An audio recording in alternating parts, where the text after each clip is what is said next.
If you are the person who wears the same pair of shoes for 3 years, not because you can't afford new ones, but because you simply don't care to replace them, if you have ever turned down a high-paying promotion because it would mean missing dinner with your family, or if you're currently watching this on a 5-year-old phone because it still works fine, then I have some very good news for you. You aren't cheap. You might just have a wealthy brain. We tend to think a wealthy mindset looks like a wolf on Wall Street, aggressive, flashy, obsessed with the ticker tape, and constantly chasing the next dollar. But the truth is, real wealth capability is a lot quieter. Sign number 1, you value time over money. Let's be honest, you do this. You pay the extra $5 for shipping so you don't have to drive to the store.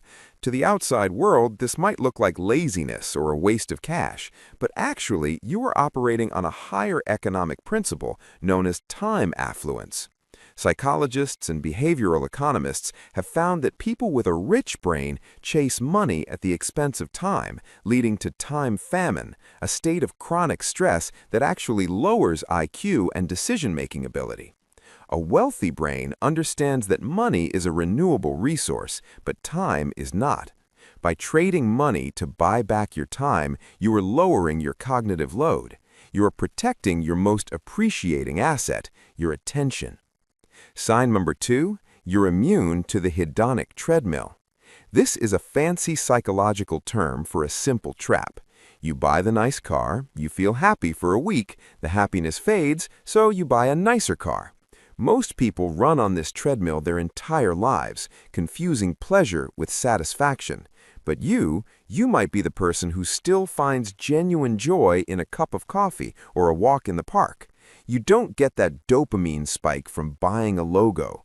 In fact, flashy displays of status might even make you feel embarrassed. It's because your brain has a high baseline for savoring. You have disconnected your self-worth from your net worth. While everyone else is running faster just to stay in the same place of happiness, you're standing still, perfectly content. That is not settling. That is freedom. Sign number 3, you practice metacognition regarding your impulses. We all have that lizard brain that screams, "I want it now," whether it's a new gadget, a risky stock trade, or a piece of cake.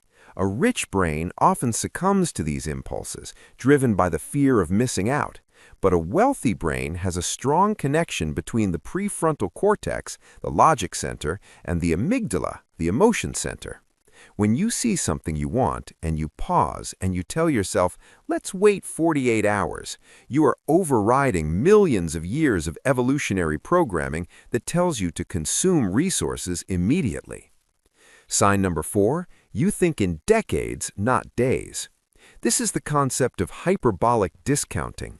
Most human brains are wired to prefer a smaller reward now over a larger reward later. It's why people gamble.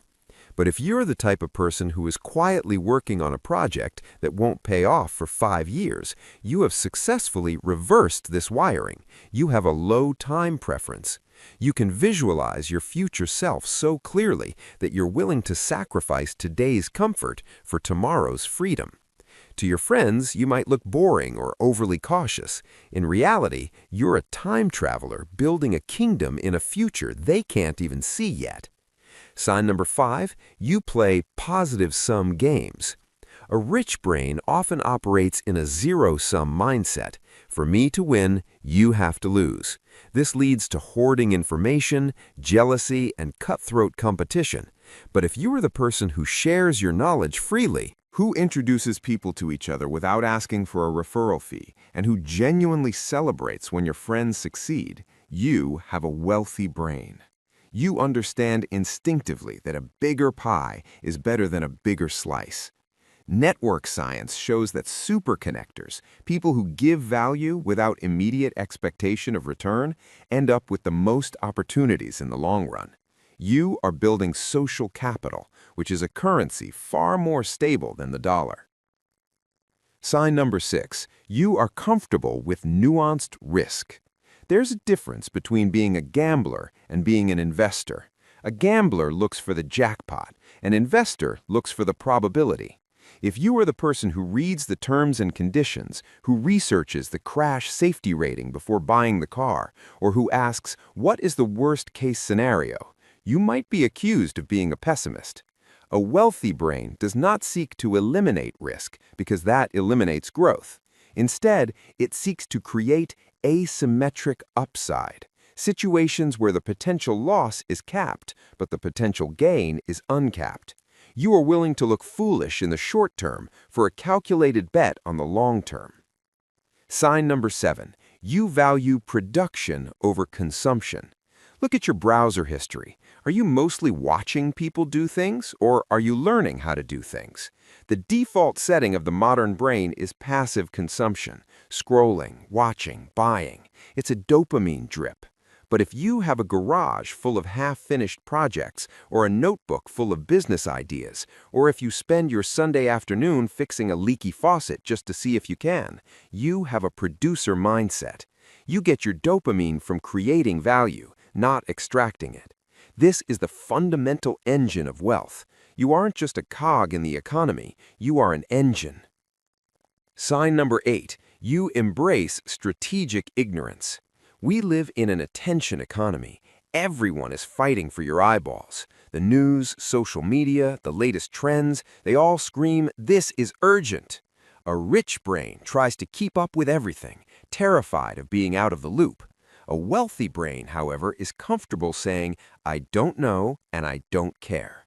If you don't know who the top celebrity is right now, don't feel bad. You are practicing information triage. You are filtering out the noise to preserve your bandwidth for the signal. You are keeping your hard drive clear of junk files so it runs faster on the programs that actually matter. Sign number 9. You understand that enough is a number. This is the ultimate sign. The rich brain has no finish line. No matter how much money it makes, the goalpost moves. This is a recipe for perpetual anxiety. But if you have a vague idea of what your enough looks like, a small house, a garden, good food, time to read, and you aren't tempted to trade that piece for a yacht you don't need, you have achieved the highest level of financial psychology. You have defined the game on your own terms. You aren't running a race against billionaires. You are taking a walk on your own path. The conclusion. So the old car, the refusal to hustle on weekends, the boring hobbies, the lack of designer clothes, you have spent a lot of your life thinking these were signs that you were falling behind. You have looked at the influencers and the crypto millionaires and felt a quiet shame that you weren't more aggressive. But what if you realized that these aren't failures of ambition? They are signs of sanity. They are the traits of a brain that is built for endurance, not just speed. You are building a life that is rich in the ways that actually count, rich in time, rich in autonomy, and rich in peace. So keep driving the old car, keep saving the empty boxes just in case. Keep valuing your Tuesday afternoon nap. You aren't losing the game of wealth. You are just the only one who knows what the prize actually is. Thank you for being here. Subscribe for more.